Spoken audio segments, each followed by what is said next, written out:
Welcome to the Libido Lounge, where we focus on all things love, lust, and libido.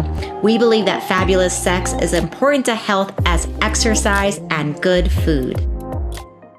Welcome back to another episode of the Libido Lounge. I'm your host, Dr. Diane, your libido doc, and I'm really excited about introducing you to holistic sex coach Jamie Thompson. I met Jamie many years ago at a really beautiful S Factor type, sensual dance type practice. And one of the things that was instantly so striking to me about Jamie is how deeply she is embodied in her feminine, in her pleasure, in her passion.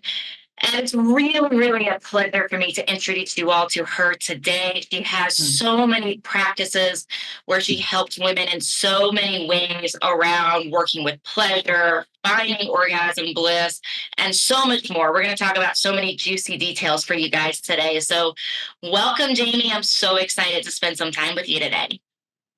Yes, it's such a pleasure to be here, Diane. Thank you. And I love remembering those sensual dance days. Feels like forever ago in so many ways. Yeah. Well, tell us a little bit about just your path and how you got inspired to develop the work that you do, and why you're so passionate about working with women in the way you are. And then we're going to get into some really, really fun and juicy conversations today. Yes, absolutely. Yes, I primarily at this time, I used to work with couples. At this time, I'm more working with groups of women online and in retreats. And it's centered around sexuality, pleasure, embodying our femaleness and feminine potency, and really falling back in love with our bodies. And for me, I grew up in exactly the opposite of that. And I started out in a very repressed, religious kind of household. Everything was very contained and rigid, was always feeling like I was being controlled. And as I grew up later in life, I rebelled against that.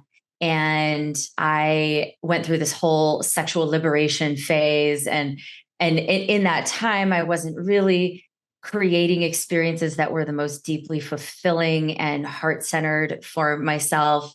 I also went through a phase of experiencing sexuality as what I call very utilitarian.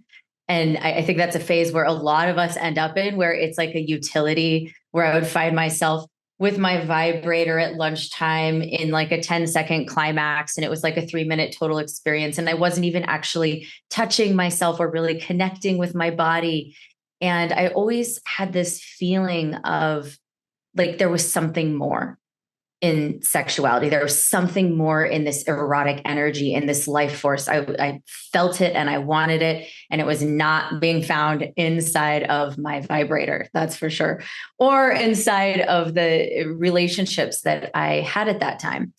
There was also a time where I almost married a man that we didn't even have a great sexual connection. It was like I had gotten to the point where I just wanted to be loved so much that I chose a man who was wonderful and loved me very much, and it was unconditional. But like our passion and our spark and our aliveness was missing. So I really ran the gamut of what I know a lot of people experience in sexuality and intimacy and pleasure.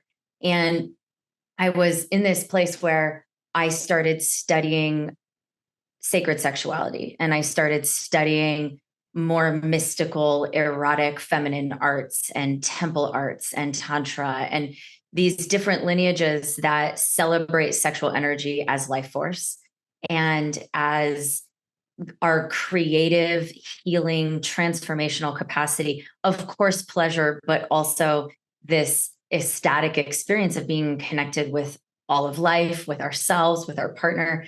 And so I had an erotic awakening, and it was a cervical orgasm. So that's one of the reasons why I am so passionate about cervical orgasm specifically, which we can talk more about.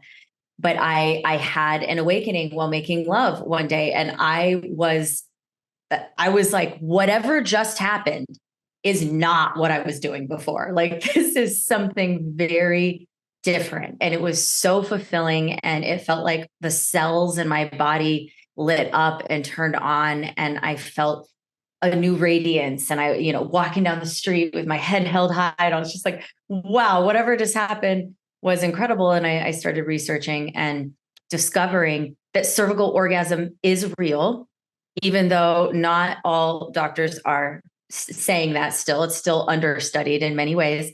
But it became this path and this journey that I was so interested in learning more at. And so that really brings me into this present moment where I've just been for the last 6 years holding groups and retreats for women to support them in these areas as well. There's so much of what you just said that I feel like is so relatable. And I know we could really go off on about a bazillion different topics based upon what you just shared.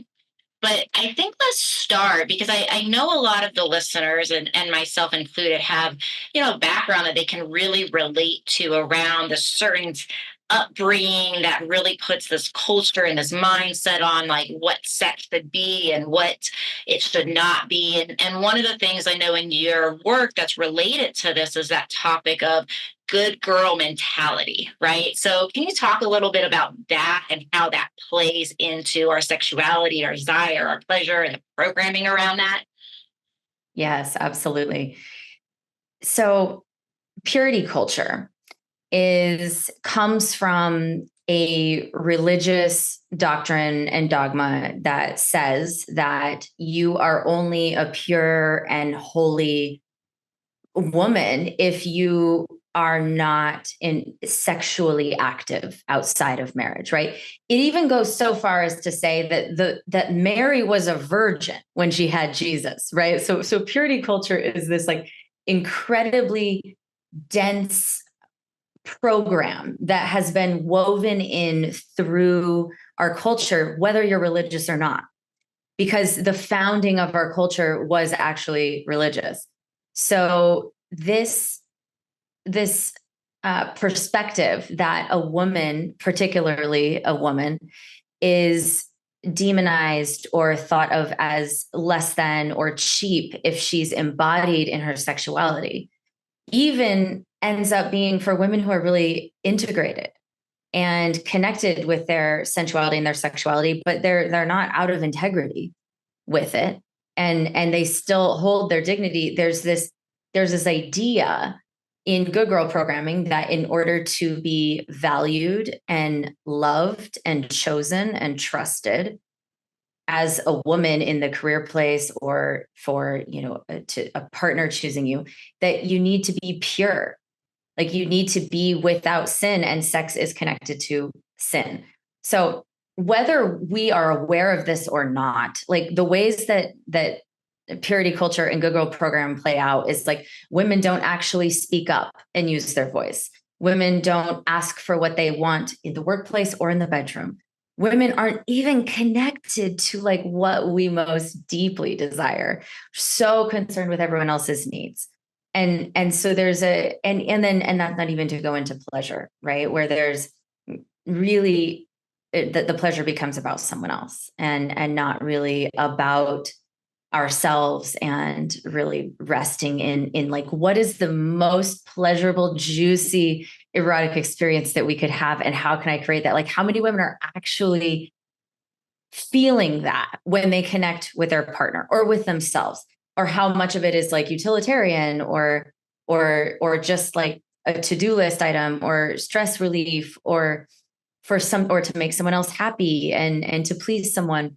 And so this journey back into finding the embodiment of what our sensuality and desire and pleasure really is like kind of the entry step into talking about something like cervical orgasm, right? Is like first of like, what do you really love? How does that sensation feel in your body? How are you at asking for it?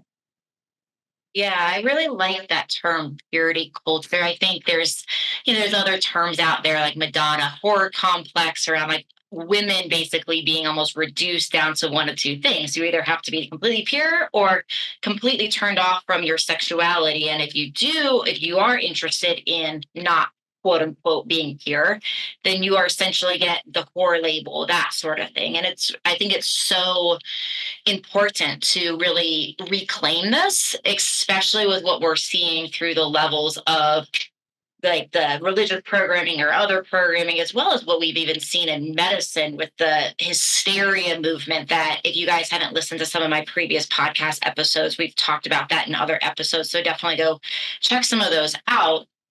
I think we should go further into this. You've brought up this, the cervical orgasms a couple times.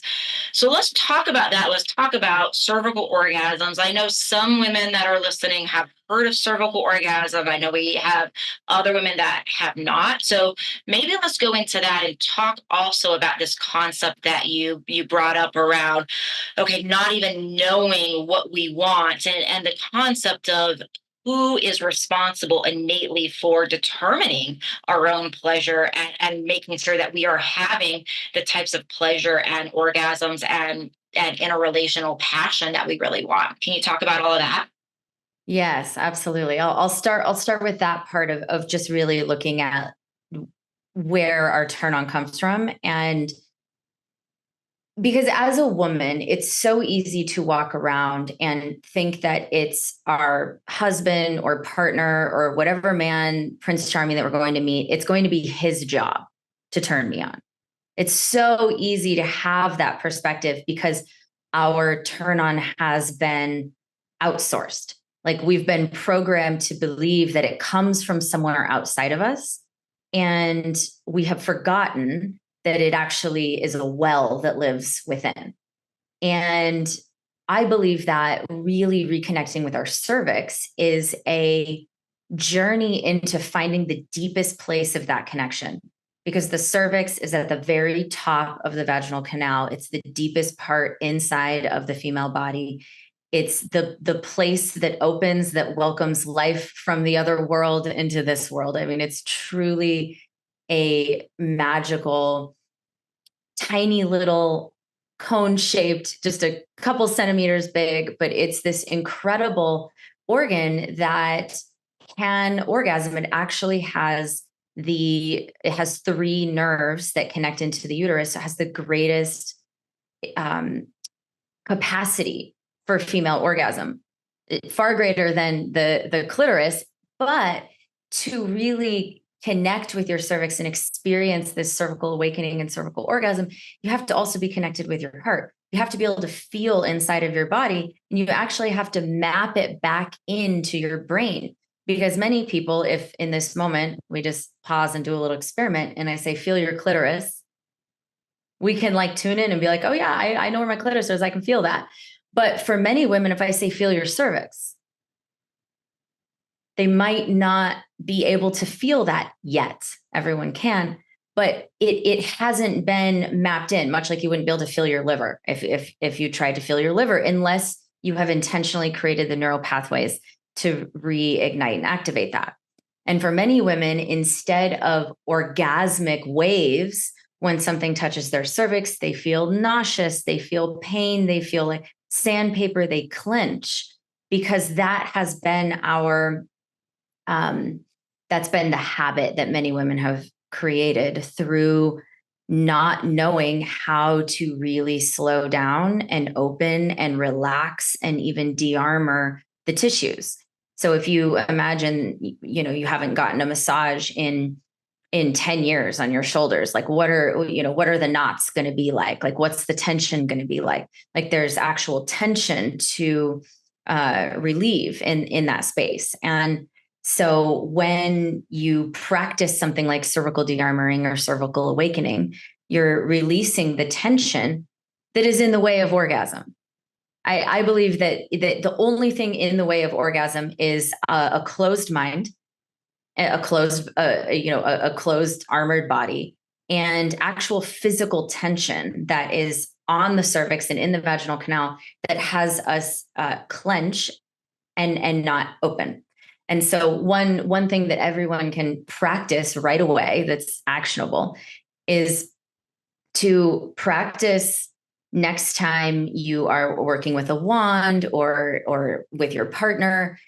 Practice slowing all the way down and bringing the tip of the penis or the wand right to your cervix, and breathing and exhaling with a sigh, and practicing the experience of opening instead of clenching.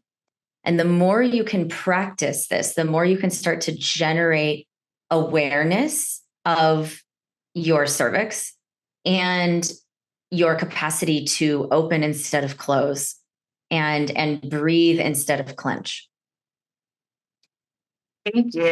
There's a couple comments I have. One is it's very, I feel like it's very important, this connection you're making with the heart. And what I want to comment for our listeners here is, like, even in Chinese medicine, with my background, there is like this direct relationship energetically where it's its own special energetic channel, right? That connects the heart and the uterus, and therefore our cervix. So, what you're saying, I think, is so important and so spot on there. And I'm also curious, because I've done my own practices with wands where you're doing things like even finding like numbness on the cervix and being like, okay, breathing into the numbness.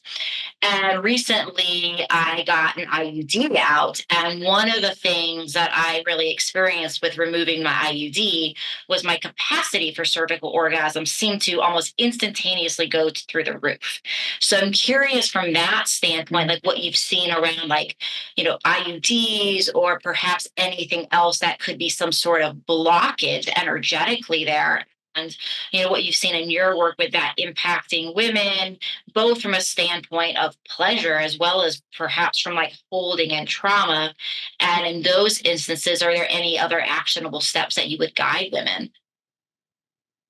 Yes, well, not being a doctor, I can't ever advise someone to take out an IUD. And I have seen this happen many times where someone has a hard time even connecting with their pussy, or really even like being very orgasmic. And then they take out their IUD and that connection increases, the energy flow increases. I mean, I remember I had a belly button ring at one point, and I went to Chinese medicine doctor, and they were like, "You're just blocking the middle of your channel." I'm like, "But I like it." But I took it out because it was like, okay, this is actually blocking energy.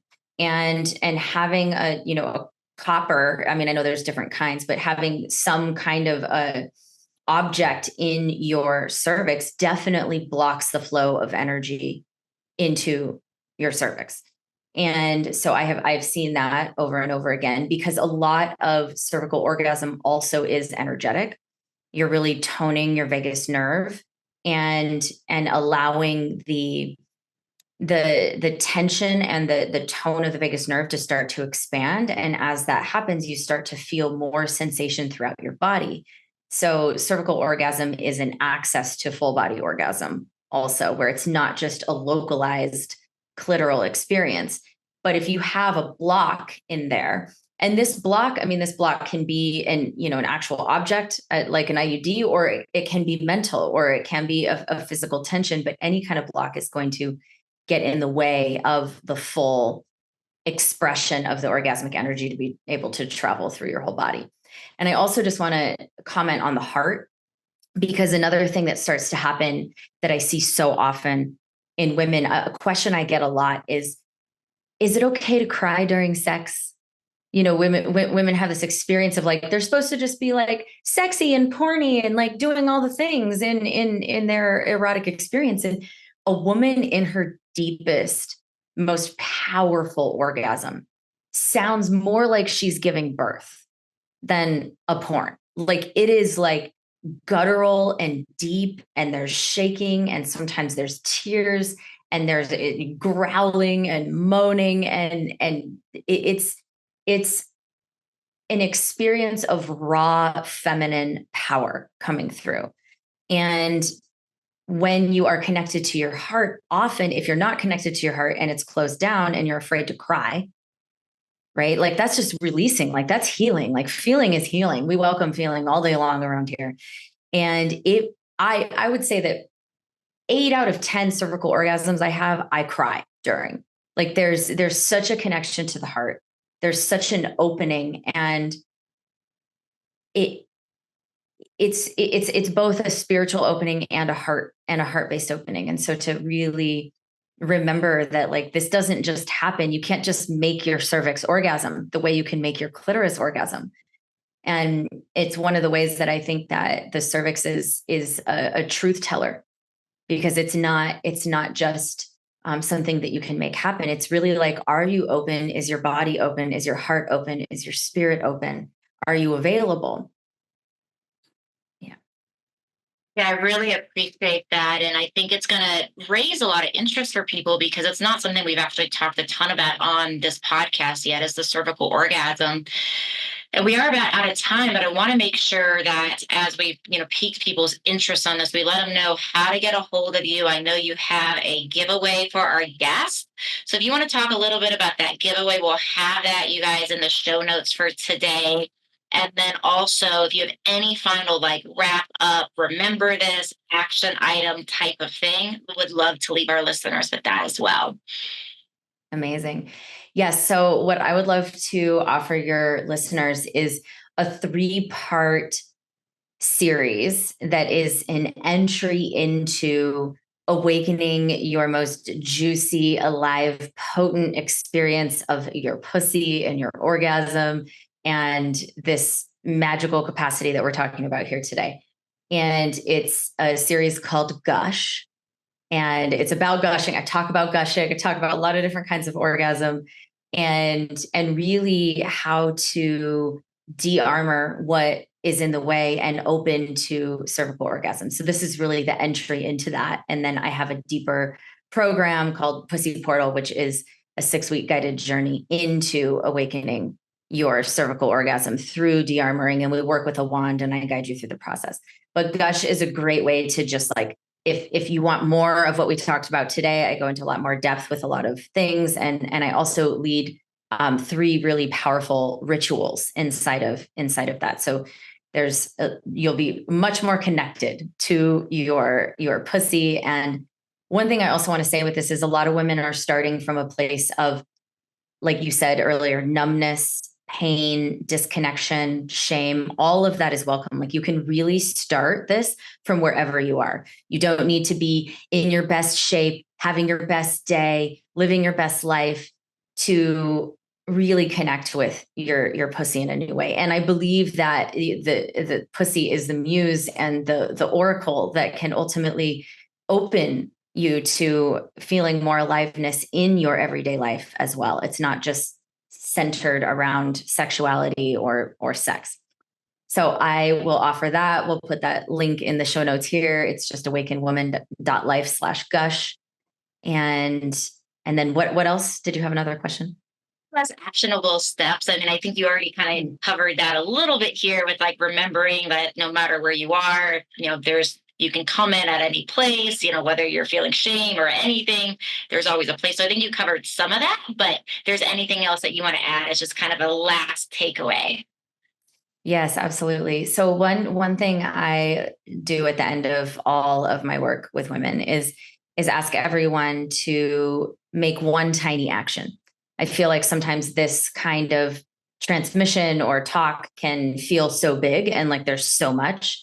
And so I would like to ask all of your listeners to tune into what is one tiny action that they can do tomorrow and the next day and the next day that would support them in what they most deeply desire, something they heard here today.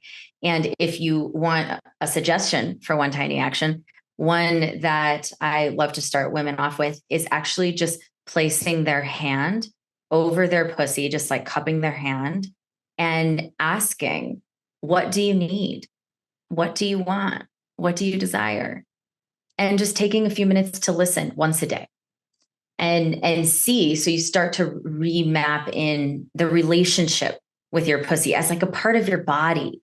Sometimes there's this way that, like, pussy is this thing that is like not connected to our body, like it's not included. And so to really start to include it back into your body and map it back in, that can be a great way to work with that. I love it. I love it. And there's so much capacity there with reconnecting the neurological system there as well and finding that connection again. So great way of wrapping up. Thank you so much for spending time with me today. It's really great to connect with you after all of these years. And remember, listeners, as always, just wrapping up here at the Libido Lounge, your final reminder to stay sexy, stay classy, and always remember to stay a little badassy. We'll see you next time. Thank you for listening to the Libido Lounge. Please don't keep me a secret. Please share this with your friends. You can find me on YouTube, on Instagram, as well as how to work with me at mylibidodoc.com.